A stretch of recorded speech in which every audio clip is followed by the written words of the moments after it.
Sejam bem-vindos a mais uma aula de Geografia. Eu sou a professora Adriele e o tema da nossa aula de hoje é migração, urbanização e metropolização.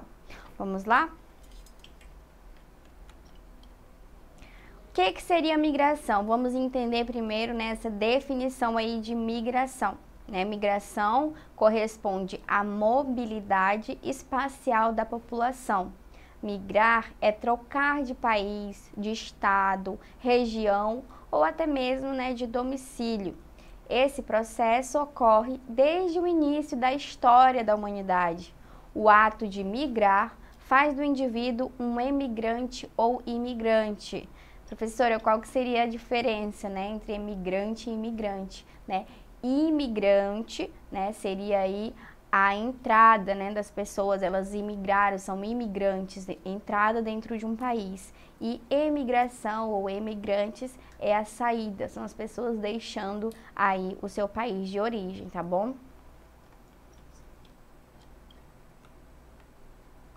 E urbanização? O que seria urbanização? Urbanização é o crescimento das cidades, tanto em questão aí de população, quanto em extensão territorial.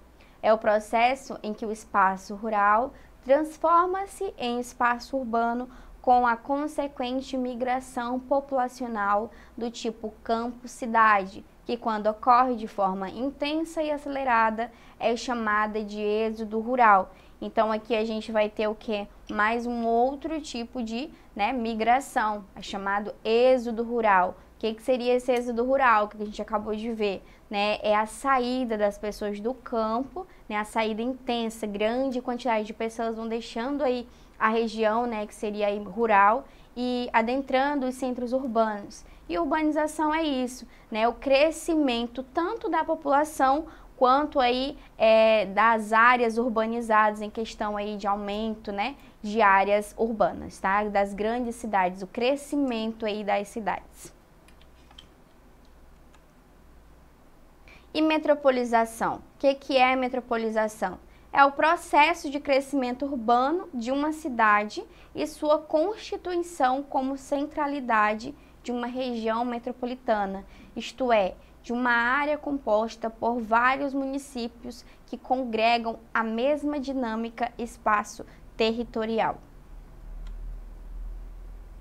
A urbanização no Brasil, ela se intensificou aí ao longo do século XX, ocorrendo muito em virtude da industrialização do país, que se manifestou de maneira tardia, e também pela mecanização do campo, que ocasionou o chamado êxodo rural ou migração campo-cidade. O que acontecia, nessa época do século XX, houve vários investimentos aí do governo, nas áreas aí, nas grandes fazendas, na produção agrícola. E aí, o que acontecia? Com esses investimentos, os donos aí das grandes fazendas, eles compravam máquinas para investir na sua produção.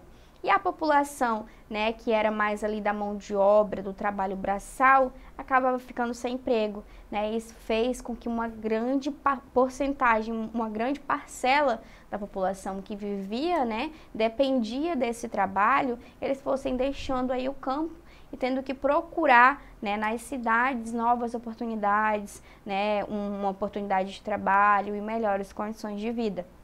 Como a gente já viu, esse processo intenso de uma grande parcela aí, ai meu Deus do céu, travei, James, Walter. O que foi, Mé? Eu gaguejei demais aí, não deu pra corrigir não. Então bora lá. Da onde? Na explicação, né? É. Isso. Tu pega do ponto de onde tu errou, tá bom? Tá. Vamos lá, olhando pra câmera, 3, 2, 1... Então, como a gente viu, esse êxodo rural seria, essas pessoas, essa grande porcentagem, essa grande parcela da população, que deixou o campo para buscar novas oportunidades aí nas grandes cidades. Uma das características desse processo é que, além de ocorrer de forma acelerada, foi também extremamente concentrador, ou seja, ocorreu através do inchaço de algumas poucas cidades. a maioria localizada na região sudeste do país. Como resultado dessa lógica, tivemos no Brasil a formação das metrópoles. O que são metrópoles? São grandes cidades com mais de 1 milhão de habitantes e que concentram boa parte dos serviços, empregos e infraestrutura. Esse fenômeno passou a ser chamado de metropolização, né? Então, o que a gente viu aqui? Que com essa migração aí de forma acelerada, a gente teve aí um inchaço em algumas cidades, né? Quais foram as cidades que incharam mais, que receberam mais pessoas? Né? Foram aquelas que tinham mais oportunidades de emprego, né? Por isso que a gente coloca aí como principal as que se localizam na região sudeste do país, que são aí as que apresentam, né, maiores oportunidades. E aí, como resultado disso, a gente tem aí no Brasil, né, a formação das metrópoles, que são as cidades que elas têm aí mais de 1 milhão de habitantes, né? Onde se concentram os serviços, onde concentra mais empregos, tem mais infraestrutura, né? E esse processo, esse fenômeno aí, ele foi chamado, né, passou a ser chamado de metropolização.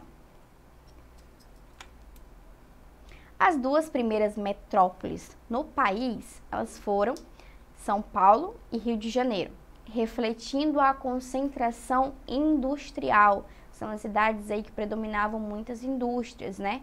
Também econômica e urbana da região sudeste, né? Do sudeste brasileiro, que marcou a história do desenvolvimento nacional. Em seguida, temos também outras cidades, né, do mesmo tipo, que emergiram aí como Belo Horizonte, Recife e também Salvador. Essas cidades, além de concentrarem as principais fontes de capital, também compuseram em torno de si complexas aglomerações populacionais, envolvendo várias cidades satélites ao seu redor. A partir da década de 1970, tais formações receberam o nome de regiões metropolitanas, né, que são regiões que, além de integrarem espacialmente um conjunto de cidades a partir de uma metrópole principal, também passaram a se fundir espacialmente naquilo que se conhece por conurbação, ou seja, duas ou mais cidades formando o mesmo espaço urbano. Então, quando a gente fala aí de regiões metropolitanas, o que seria regiões metropolitanas, né? É um conjunto de cidades que tem aí a partir de uma metrópole, tem uma metrópole principal e tem várias outras cidades que elas vão se fundindo. Você não vê limites ali espaciais entre elas, né? Tem as suas ruas que se identificam, mas elas acabam, né, se fundindo, é como se elas se juntassem espacialmente, e esse processo também é chamado de conurbação, ou seja, são quando duas ou mais cidades elas formam aí o mesmo espaço urbano. Atualmente, o Instituto Brasileiro de Geografia e Estatística, né, o IBGE, ele reconhece um total de 26 regiões metropolitanas no país, que reúnem mais de 75 milhões de habitantes, o que representa mais de 40% da população brasileira. Dentre as maiores metrópoles do planeta, podemos destacar, né, Nova York, que atualmente ela é a 9ª maior cidade do mundo, mas ela não fica atrás de nenhuma quando o assunto em pauta é a fama. Ou seja, né, Nova York é uma das cidades mais famosas do mundo, né, e ela é muito cobiçada, né, as pessoas gostam muito de Nova York, querem muito conhecer a cidade. Então, no quesito fama, ela é uma das cidades aí mais famosas que a gente tem e é a 9ª maior cidade do mundo. Temos também Tóquio, que é a capital do Japão, né? E é a 6ª das maiores cidades do mundo. Mas no aspecto de área metropolitana, ela é a mais populosa, né? Tóquio aí é a cidade mais populosa do mundo, tá bom? E temos aí, né, trazendo aí para o nosso território brasileiro, para o Brasil, a gente tem São Paulo. São Paulo é a cidade mais populosa do nosso país, tá? E também é a maior da América Latina. Tipos de metrópoles, né? O que são essas metrópoles? A gente tem tipos, temos as metrópoles globais, que são as cidades que polarizam em torno de si uma área que vai além do território nacional, expandindo sua influência geoeconômica para outros países e continentes.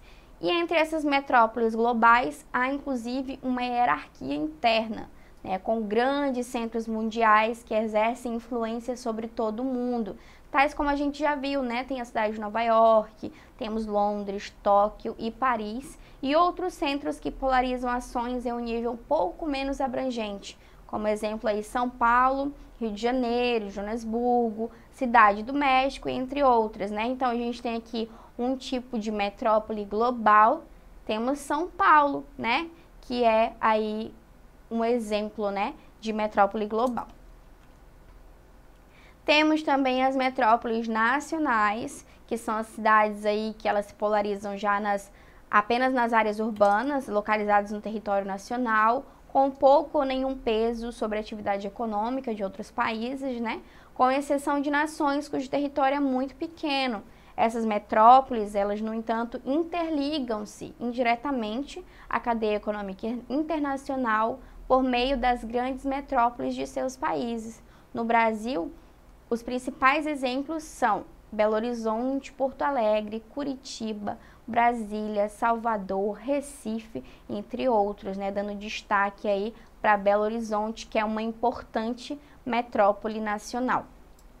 E por último, temos aí as metrópoles regionais, que como o próprio nome já diz, já indica, são cidades que atingem diretamente uma área territorial limitada, como uma região de entorno não muito abrangente.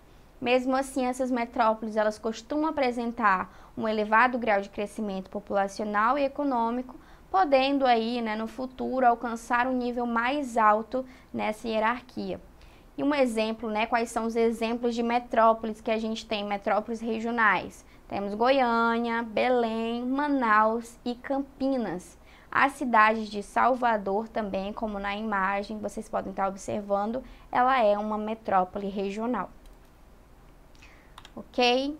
Agora a gente vai entender os problemas dessa metropolização, né? Tem vantagens? Tem. Mas quais são os problemas que essa metropolização traz? Sabemos aí que toda a formação urbana ocorrida de forma muito rápida, desordenada, ela provoca várias convulsões sociais e problemas econômicos, né? Então a gente viu que no século XVIII e XIX, as grandes cidades da Europa, elas chegaram aí ao caos, graças aí a essas elevadas taxas, né, de urbanização e péssimas condições de trabalho, às quais os trabalhadores estavam submetidos. A urbanização descontrolada e a falta de estrutura para a população condiciona a formação do processo de macrocefalia urbana, ou seja, né, traz aí vários problemas para a população quando a gente tem uma urbanização muito acelerada e não planejada, né, fora de controle, ela é chamada de macrocefalia urbana. E temos também a desmetropolização no Brasil, né, que encontra-se em curso, né, essa desmetropolização, que é? É a diminuição do crescimento das metrópoles em benefício das menores cidades, né, das cidades médias. E esse fenômeno aí, essa desmetropolização, ele está acompanhado da desconcentração industrial, em que essas empresas, fábricas, antes elas precisavam estar próximas dos centros urbanos, né? Mas aí com o desenvolvimento dos meios de transporte, meios de comunicação, isso não é mais tão necessário, né? Mas vale lembrar que esse processo ele é lento, gradual, de modo que é errôneo dizer que as grandes cidades não são mais industrializadas, elas continuam sendo industrializadas, mas não tanto como precisavam ser antigamente. Agora a gente vai para o nosso exercitando, né? Segundo a hierarquia urbana, as cidades mais importantes de um país que comandam a rede urbana nacional estabelecem áreas de influência correspondente aos Alternativa A, centros regionais. Alternativa B, cidades dormitórios. Alternativa C, metrópoles nacionais. Alternativa D, capitais regionais. Ou alternativa E, metrópoles regionais. Se você respondeu que a alternativa correta é metrópoles nacionais, parabéns, você acertou. Tá ok, gente? Então, essa foi a nossa aula de hoje. Espero que vocês tenham gostado. E para assistir, né, mais aulas como esta, não esqueçam de acessar a nossa plataforma Eduque. Até a nossa próxima aula.